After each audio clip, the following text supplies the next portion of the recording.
سے پہلے قرآن کی آیت ہے 29ویں پارے میں بھی ہے, 28 اس میں قد افلح المؤمنون جو سورہ مومنون ہے اس میں بھی ہے کہ اللہ نے فرمایا زوجہ کے علاوہ کوئی بھی راستہ اختیار کرتا ہے فاولئک ھم العادون. اور اس میں الفاظ دیکھو فمن ابتغى وراء ذلک, ذالک جو ہے نا یہ بلاغت ہے, ذالک اس میں اشارہ ہے, جب ہاتھ سے اشارہ کرتے ہیں نا اس وقت کہا جاتا ہے.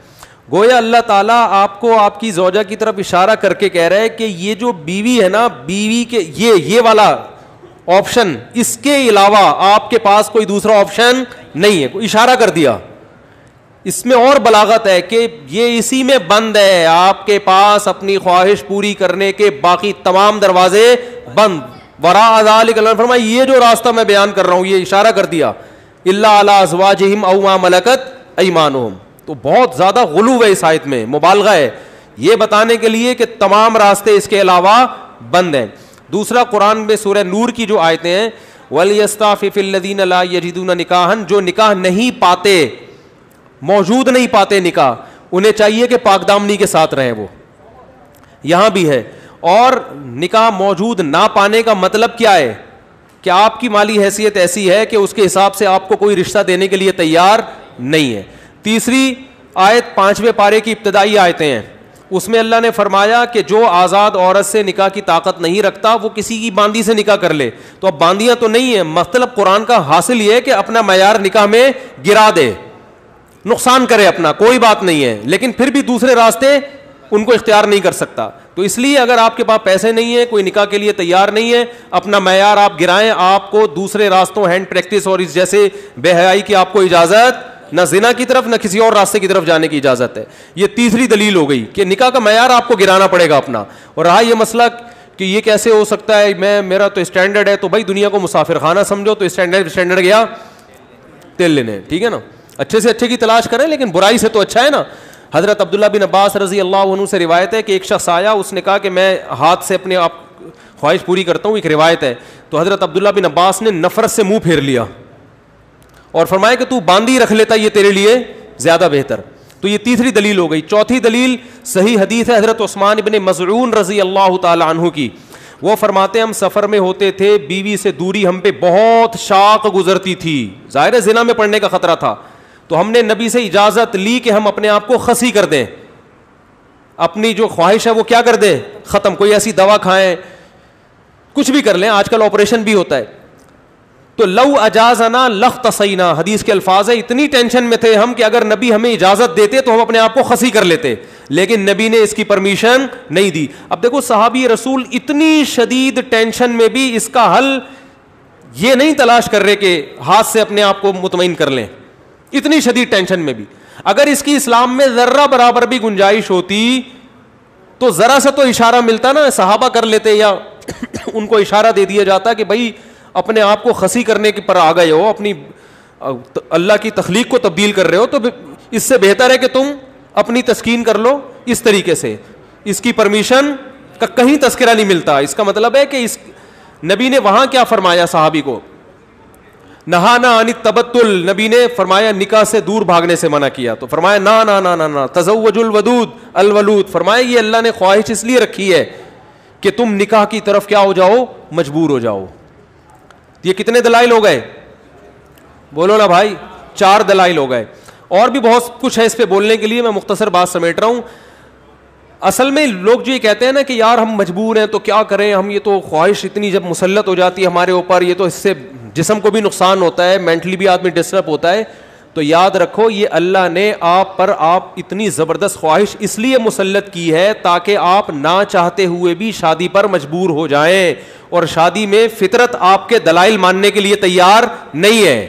یہ جو آتے ہیں میرے پاس پیسے نہیں ہے تو ایکچولی ابھی ایجوکیشن, ایکچولی ابھی یہ, فطرت اس چیز سے متاثر نہیں ہے. فطرت کہتی ہے آپ کے دلائل کیا ہیں, غلط ہیں. اگر یہ اللہ مسلط نہ کرتے نا مردوں پہ یہ شہوت, تو میرا خیال ہے کوئی 70 سال میں جا کے بھی لوگ شادی نہ کرتے. تو قدرت کا ایک نظام ہے, قدرت ایک سسٹم کے تحت لوگوں کو چلانا چاہتی ہے. اس کا فائدہ یہ ہوگا کہ آپ نہ چاہتے ہوئے کم خاندان کی لڑکیوں سے شادی پر مجبور ہوگے, ان کو گھر ملے گا. اگر مجزنی کی اجازت دے دی جائے, مجھے تھوڑی لینگویج صاف استعمال کرنی پڑ رہی ہے, بہت معذرت, مجبوری ہے. اگر اس کی اجازت دے دی جائے تو لوگ نکاح میں کیا کریں گے؟ تاخیر. نقصان کس کا ہوگا؟ لڑکیوں کا. لڑکیاں بھی پھر ہینڈ پریکٹس کریں گی جو کہ کر رہی ہیں, وہ بھی مجبور ہوں گی. تو اسلام نے آپ پر, اللہ نے آپ کے اوپر یہ شہوت اسی لیے مسلط کی ہے کہ یہ آپ کا یہ آپشنل نہیں رہے نکاح, بلکہ آپ کی باڈی کی ریکوائرمنٹ بن جائے کہ بھئی یہ تو کرنا ہی کرنا ہے. اور اس کا فائدہ کس کو ہوگا؟ عورت کو. بات آ رہی ہے سمجھ میں؟ اس کا گھر بسے گا. تو اگر اس کی اجازت دے دی جائے, بھائی ایجوکیشن کا ہے بھی تو تعلیم ہے بھی تو ایکچولی تو نتیجہ لڑکیوں کا کیا ہوگا؟ بیڑا غرق ہوگا, جو کہ ہو رہا ہے. آپ کہہ سکتے ہیں وہ بھی تعلیم حاصل کریں, ہم بھی حاصل کریں, تو بات یہ کتنی تعلیم حاصل کر لیں گی؟ اور اگر کر بھی لیں گی تو فطرت کا کوئی آلٹرنیٹ نہیں ہوتا, نیچر کا متبادل نہیں ہے. جو چیز آپ کی باڈی کی ریکوائرمنٹ ہے اس کو بہرحال پورا کرنا ہے. دیکھو اگر آپ کے پاس ایجوکیشن کی وجہ سے کھانے کا ٹائم نہیں ہے, آپ مصروف ہیں جس کی وجہ سے کھانے کا ٹائم نہیں ہے, تو کیا پیٹ آپ کو بھوک لگانا چھوڑ دے گا؟ ہے بھائی؟ یا کوئی ڈاکٹر یہ فتویٰ دے دے گا کہ چونکہ آپ کے پاس کھانے کا ٹائم نہیں ہے لہذا آپ اگر نہیں بھی کھائیں گے تو صحت کو نقصان نہیں ہوگا؟ کوئی بھی سمجھدار ڈاکٹر ہوگا وہ کہے گا بھائی آپ کے پاس ٹائم ہو یا نہ ہو آپ کے باپ کو بھی کھانا پڑے گا آپ کو, ورنہ باڈی کا نقصان ہوگا. تو یاد رکھو, جس طرح روٹی ضروری ہے مرد کے لیے اسی طرح عورت, اور عورت کے لیے اسی طرح مرد ضروری, باڈی کی ریکوائرمنٹ ہے. تو اسلام چونکہ نیچر کے خلاف نہیں چلاتا آپ کو, اس لیے اسلام نے تمام راستے بند کر دیے خواہش پوری کرنے کے, کیونکہ وہ سارے ان میں سے کوئی بھی نیچرل نہیں ہے. صرف ایک ہی نیچرل ہے کہ مرد کا کانٹیکٹ عورت سے اور عورت کا مرد سے, اس کے علاوہ کوئی نیچرل نہیں ہے. ہاں ایک آخر میں بات ضرور کہوں گا, ڈاکٹر ذاکر نائک صاحب اللہ ان کی عمر میں برکت دے, انہوں نے یہ کہا ہے کہ زنا سے بچنے کے لیے اگر کوئی یہ عمل کرتا ہے تو شاید مستحب ہو. تو یہ بھی ایک اصول یاد رکھیں, بڑی برائی سے بچنے کے لیے اگر کوئی چھوٹی برائی کرتا ہے تو ہم یہ تو کہیں گے کہ یار چلو بڑی سے بچ گیا, لیکن اس چھوٹی کو بھی برائی ہی کہا جائے گا. کوئی اگر ہیروئن کا عادی ہے, ہم اسے ہیروئن چھڑوانے کے لیے چرس پہ لے آتے ہیں کہ یار چلو اس سے تو بچے گا نا, اب ایک دم تو نہیں چھوڑ سکتا. تو یہ اس عمل کی یوں تو تعریف کی جائے گی کہ یار چلو اس برائی سے بچ گیا, لیکن اس کی بیس پہ چرس کو آپ یہ کہہ دیں شروع کر دیں کہ چرس جائز ہے یا وہ بھی کوئی افضل چیز ہے, اس کی پھر بھی اجازت نہیں ہوگی.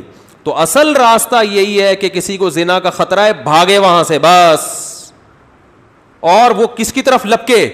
نکاح کی طرف لپکے, معیار اپنا گرائے. اور پھر بھی نکاح نہیں ہوتا تو روزے رکھے کثرت سے تاکہ جسمانی قوت ٹوٹے. اور آخری بات یہ کہ یہ جو عمل ہے ہینڈ پریکٹس کا, یہ زنا سے انسان کو بچاتا بھی نہیں ہے. یہ بھی 100% غلط ہے کہ اس کے کرنے سے آدمی زنا سے بچ جاتا ہے, کیونکہ اس میں آدمی کی ڈیزائر پوری طرح پوری نہیں ہوتی, اس کی ٹھڑک بڑھتی ہے کم نہیں ہوتی. اگر کوئی زنا یہ کام کر بھی لے نا پھر بھی زنا کی طرف لپکے, بلکہ اور زیادہ لپکے گا, کیونکہ یہ خواہش نفس ایسی چیز ہے کہ یہ پوری کرنے سے بڑھتی ہے. آپ کے جو دل کی خواہش ہے نا, نفس کی خواہش, یہ پورا کرنے سے کم نہیں ہوتی بلکہ بڑھتی ہے. جو اپنے آپ کو روکتے ہیں تو ان میں تو کنٹرول میں رہتی ہے, جو نہیں روکتے ان کی کنٹرول سے باہر ہوتی ہے. یہ تو یہ حل بھی نہیں ہے, یعنی میڈیکلی بھی یہ حل نہیں ہے زنا سے بچنے کا کہ یہ کام کرو. جو جتنے بڑے بڑے زانی ہیں پہلے انہوں نے یہ کام کیا ہے, اس کے بعد جا کے زنا کی طرف گئے ہیں, اور جنہوں نے اپنے آپ کو اس عمل سے بچا لیا وہ زنا سے بھی بچے رہتے ہیں. تو زنا سے بچنے کا جو قرآن میں اور احادیث میں ہمیں طریقہ ملتا ہے, جیسے یوسف علیہ السلام تھے, ان کو عورت نے دعوت دی زنا کی, وہ بھاگے ہیں, بس نکلنے کی کوشش کی انہوں نے وہاں سے. تو اصل حل اس کا یہ ہے. اور آخری بات یہ کہ یہ میں مانتا ہوں بہت سارے نوجوانوں کے حالات سامنے آئے ہیں جو اس لت, اچھا یہ بھی ایک فالٹ ہے اس میں کہ یہ عمل ایک دفعہ ہوتا نہیں ہے. آپ جو نوجوانوں کی ہسٹری جمع کریں نا, تو ایسا نہیں ہوتا کہ جس نے ایک دفعہ کیا تو بس زندگی میں ایک ہی دفعہ کیا کہ یار بہت زیادہ مجبور ہو گیا تھا تو یہ عمل کر لیا. نا نا نا نا, جس نے ایک دفعہ کیا وہ دن میں 10 دفعہ بھی کرتا ہے پھر یہ عمل. اس کو ایسی حس اس کی بڑھ جاتی ہے اور ٹھڑک بڑھ جاتی ہے کہ پھر یہ معاملہ اس کے کنٹرول سے باہر نکل جائے. وہ 100 بار توبہ کرے گا, 100 بار توبہ توڑے گا وہ. تو یہ پریکٹیکلی بھی ممکن نہیں ہے کہ کوئی اپنے آپ کو بچانے کے لیے ایک دفعہ یہ عمل کر لیا تو اب سکون میں آ گیا. نا نا نا نا, میرے پاس جو نوجوان آتے ہیں ان کی ہسٹری میں آپ کو بتاؤں, وہ کیا کچھ, ایک صاحب کی 2 بیوی. اچھا ہاں یہ بھی بتا دوں, جب یہ لت زیادہ پڑتی ہے تو پھر یہ بیماری شادی کے بعد بھی نہیں چھوٹتی, یہ بھی ذہن میں رکھیں. ایک صاحب, میں نے جو زندگی میں سب سے پہلا فتویٰ لکھا ہے نا وہ کیا تھا, آپ حیران ہوں گے. یہ 1999 میں سوال آیا, ایک آدمی کی 2 بیویاں, اسے نکاح سے پہلے اس کی عادت پڑ گئی, یہی سوچ کے کہ یار ابھی اپنے آپ کو ٹھنڈا کر لیتا ہوں, تسکین کر لیتا ہوں, برائی سے بچ جاؤں گا, یہ ہو جائے گا, وہ ہو جائے گا. شیطان نے الٹے سیدھے اس کو جو ہے نا دلائل دیے, اور کہتا ہے مجھے یہ برائی جب ہو گیا تو چسکا لگ گیا. پھر کہہ رہے پھر جب میں نے نکاح کیا ہے نا, ایک شادی کی ہے تو میری یہ عادت نہیں چھوٹی, دوسری 2 بیویاں اس کی, کہہ رہے پھر بھی نہیں چھوٹی. تو کہہ رہے میں اتنا غصے میں آ جاتا تھا کہ یار میری بیویاں بھی ہیں پھر بھی مجھے ان کو تسکین اس میں ہوتی ہے. پھر بالکل ایسے ہے جیسے لوط علیہ السلام کی قوم کو جب لڑکوں کی عادت پڑ گئی تو اب ان کو عورت سے تسکین بولتے کیوں نہیں ہو رہی. تو یہ ہینڈ پریکٹس کا ایک یہ بھی بڑا نقصان ہے کہ جب اس کی لت پڑ جاتی ہے تو شادی کے بعد بھی یہ عادت نہیں چھوٹتی. تو وہ کہہ رہا ہے میری 2 بیویاں تھیں, 1999 کی بات کر رہا ہوں میں, اس نے سوال بھیجا. تو کہہ رہا ہے کہ میں اتنا مجبور ہو گیا کہ ایک دن میں نے قسم اٹھائی کہ آئندہ میں نے اپنے ہاتھ سے اپنے آپ کو فارغ کیا تو میری دونوں بیویوں کو 3 طلاقیں. کہہ رہے میں نے یہ سوچا کہ شاید اس عمل سے میں اپنے آپ کو روک لوں گا, پھر بھی نہیں رکا, اور پھر بھی یہ عمل کیا, اور ہم نے اس کو فتویٰ دیا کہ آپ کی دونوں بیویاں آپ پر ہمیشہ کے لیے حرام ہو گئی ہیں. تو اب آپ بتاؤ اس پہ کیا گزر رہی ہوگی. تو ہم نے لوگوں کے یہ حالات دیکھے ہیں, تو اس لیے اس قسم کے کلپ سے متاثر ہو کر کوئی بھی شخص ایسی حماقت کرنے کی کوشش بولو بھائی نہ کرے.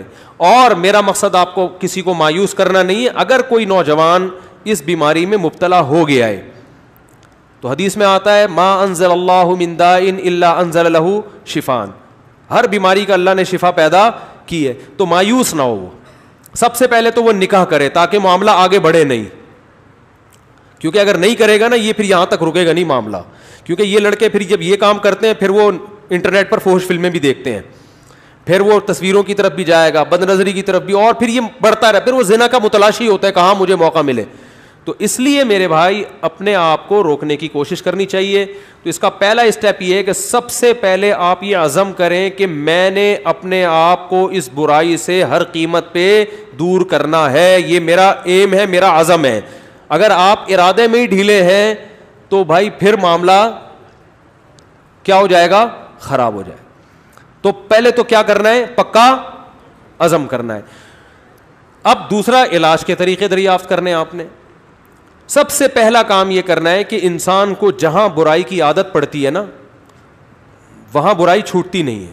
آپ کی کوئی خاص ایسی جگہ جہاں آپ سونے کے لیے لیٹتے تھے اور وہاں پر آپ پہ یہ شہوت کا جنون چڑھتا تھا, تو اپنا ٹھکانہ وہاں سے کیا کر لو, چینج کر لو. رات کو سونے سے پہلے مطالعہ کر کے سو. کوئی اپنے سرہانے کتاب رکھی جائے. جو نوجوان خدا نخواستہ کوئی اس میں مبتلا ہے تو اس کو بتا رہا ہوں میں, اپنے سرہانے کیا رکھیں, کوئی دلچسپ کتاب رکھیں. بستر پہ جیسے ہی لیٹے, جو معمولات ہیں نا آیت الکرسی پڑھنا, دعائیں پڑھنا, بستر پہ لیٹنے سے پہلے پڑھ لیں وہ, تاکہ آپ جب بستر پہ جیسے ہی جائیں تو آپ کی سوچ جو ہے نا وہ مطالعے کی طرف چلی جائے.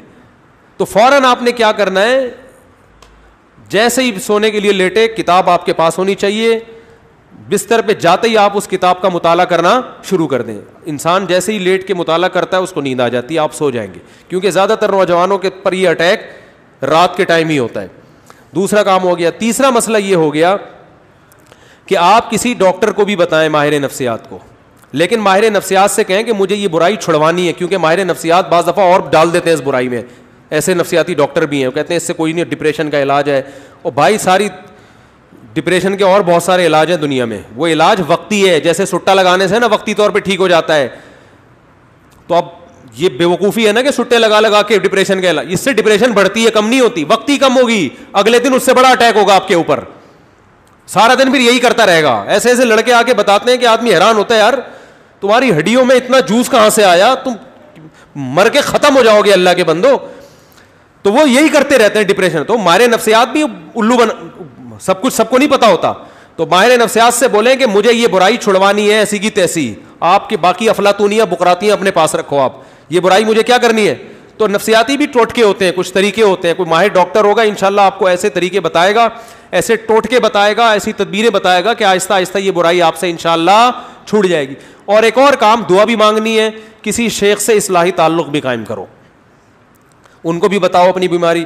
اور ایک اہم ترین بات یہ کہ اپنے آپ کو ایسے نہ چھوڑو, جب بھی یہ گناہ آپ سے ہو آپ نے اپنے اوپر کوئی سزا متعین کرنی ہے. 2 روزے 3 روزے یا 1 روزہ یا 1 ہفتے کا روزہ, یہ سزا دینی ہے اپنے آپ کو. وہ ہر آدمی کا کے حساب سے مختلف ہوتی ہے. صدقہ بھی کرنا ہے, تاکہ اس کا فائدہ یہ ہوگا کہ دیکھو یہ ایک دم نہیں چھوٹتا گناہ, یہ آہستہ آہستہ ہی چھوٹے گا. اس لیے مایوس نہیں ہونا کہ اتنے سارے ٹوٹکے اختیار کیے پھر گناہ ہو گیا, تو پھر شیطان مایوس کرتا ہے بھائی تیرے بس کا کام نہیں ہے. کوئی بات نہیں یار, ٹھنی اس سے ہے دشمنی عمر بھر کی, کبھی وہ دبا لے کبھی تو دبا لے. شیطان کو حضرت مظلوم نے فرمایا کہ کبھی شیطان تجھے پٹک دے گا نیچے, کبھی کبھار تو بھی تو شیطان کو پٹکے گا نا, تو پھٹا چلتا رہے گا قیامت تک, کوئی مسئلہ نہیں ہے. تو کیا کرنا ہے, جب بھی یہ گناہ ہو جائے 2 رکعت پڑھ کے توبہ کرنی ہے, اللہ سے معافی مانگنا ہے, اور اپنے آپ کو کوئی سزا دینی ہے صدقہ کے ذریعے یا روزے کے. سب سے بہتر سزا روزہ ہے, صدقے سے اتنا فائدہ نہیں ہوتا, روزے سے اس میں زیادہ فائدہ ہوتا ہے. تو روزہ رکھے, کیونکہ نفس کو خوش کیا ہے تو اپنے نفس کو جب تکلیف دے گا بھوکا پیاسا رکھے, تو یہ اس میں نفس کو جو ہے نا, آپ کے جو دل ہے اس کی چاہتوں کو چترول لگتے ہیں ٹائٹ طریقے سے روزہ رکھنے سے. تو اپنے من کو خوش کیا نا اس نے حرام طریقے سے, تو روزہ رکھ کے اپنے من ہی کو ٹینشن دے گا یہ. تو روزہ رکھنا بہت زبردست اس کا ایک علاج ہے. تو کیا کرنا ہے, جب بھی یہ جرم ہو جائے تو روزہ رکھ کے اس کی تلافی کرنی ہے. اس کا پھر نہیں بھی چھوٹتا تو ٹینشن نہیں لینی, آپ نے اپنے قوائف پورے کر دیے. اور آخری بات یہ کہ روزانہ ایکسرسائز کا معمول بناؤ. جب آپ صبح جاگنگ کرو گے, شام کو جم جاؤ گے, تو پھر آپ دیکھو گے ڈولے شولے نکل رہے ہیں اور جناب طاقت آ رہی ہے, تو نفسیاتی طور پر انسان پھر غیر اخلاقی سرگرمیوں سے دور ہو جاتا ہے خود بخود, کہ یار میں ایک طرف اتنا اپنی باڈی کا خیال کر رہا ہوں, اسی طرف اپنی صحت کو برباد کر رہا ہوں میں, ہے بھائی. اب میری ساری انرجی جو یوٹیلائز ہو رہی ہے تو ناجائز چیزوں میں ہو رہی ہے. تو یہ لاشعوری طور پر جب انسان مفید کاموں کی طرف آتا ہے تو نیگیٹو سوچ اس کی خود بخود, بولتے کیوں نہیں بھائی, کبھی کسی ہیروئنچی کو جم جاتے ہوئے دیکھا آپ نے؟ وہ نہیں جاتا, کہتا ہے ابے جاؤ باڈی کی ایسی کی تیسی, مزہ تو آ رہا ہے نا چھٹا لگانے میں. تو جو جم جائے گا وہ ہیروئن نہیں پیے گا, جو ہیروئن پیے گا وہ جم نہیں جائے گا. تو اسی طرح جم جانے والے بھی اکثر ان برائیوں سے بچ جاتے ہیں, اور اس برائی سے بچنے کا بہت فائدہ ہے دنیا میں بھی آخرت میں بھی. دنیاوی فائدے کیا ہیں وہ پھر کبھی اس انشاءاللہ کسی اور وقت بتائیں گے, اخروی فائدے تو ہیں ہی بہرحال. لیکن میں نے آپ کو بتایا اس میں مایوس نہیں ہونا, یہ چیزیں جلدی نہیں چھوٹتی. ایک چیز کی لت اگر پڑ چکی ہو تو پھر ٹائم لگتا ہے چیزوں کو چھوٹنے میں, لیکن لڑتے رہنا ہے زندگی بھر. ہتھیار ڈال کے بیٹھنا نہیں ہے کہ نہیں بھائی اب تو ڈاکٹر فلاں نے بھی کہہ دیا تو فلاں ڈاکٹر نے بھی. ایک لڑکے کو ڈاکٹر نے خود اس مرض میں ڈالا ہے, وہ بچتا تھا ان چیزوں سے, ڈاکٹر کے پاس گیا, ڈاکٹر نے کہا کوئی حرج نہیں ہے اس میں کر لو, کوئی میڈیکلی کوئی نقصان نہیں ہے. میڈیکلی بھی نقصان ہے, حقیقت ہے, یہ کہنا کہ میڈیکلی نقصان نہیں غلط ہے, اور ذہنی طور پر تو بہت نقصان ہے. دیکھو لوط علیہ السلام کی قوم جو برائی کرتی تھی اس سے میڈیکلی کوئی نقصان نہیں تھا, لیکن وہ بیچارے نکاح کے قابل رہے نہیں. وہ کہنے ما لنا فی بناتک من حق, اے لوط ہمیں عورت سے نکاح میں دلچسپی ہی ختم ہو گئی ہے. تو یہ کتنا بڑا نقصان ہے کہ نہیں ہے. تو جو لوگ لڑکوں کے عادی ہو جاتے ہیں ان کو عورت میں دلچسپی ختم. اب میڈیکلی تو سب کچھ صحیح ہے, آئرن بھی صحیح ہے اور جناب پوٹاشیم میگنیشیم سب کچھ صحیح ہے, تو باڈی کو تو کچھ بھی نہیں ہوا, کھوپڑی آؤٹ ہو گئی. تو یہ جو حرکت ہے نا ہینڈ پریکٹس, اس سے بھی انسان مینٹلی کیا ہو جاتا ہے, بہت ڈسٹرب ہوتا ہے, جس سے جو نیچرل ایک پروسیس قدرت نے رکھا ہے, خدا نے رکھا ہے, وہ بہت برے طریقے سے متاثر ہوتا ہے اس عمل سے. تو اس لیے اپنے آپ کو ان تمام ایکٹیویٹیز سے بچا کے رکھنا چاہیے. اور پاک دامنی والی زندگی وہ یہی ہے کہ جلد سے جلد, میں تو کہتا ہوں لڑکا بالغ ہو, ماں باپ کو چاہیے فوراً شادی کر دو اس کی, اس طرف اس کو آنے ہی نہ دو. اور اس کے غلط ہونے کی ایک بڑی دلیل یہ بھی ہے کہ جس نوجوان نے دوسروں سے نہ سنا ہو یا بر وقت شادی ہو گئی ہو, وہ کبھی یہ کام نہیں کرتا, اس کا کبھی دماغ جائے گا ہی نہیں. یہ خود اس کی علامت ہے کہ یہ نیچرل نہیں ہے یہ. تو اللہ تعالیٰ سب کی حفاظت فرمائے.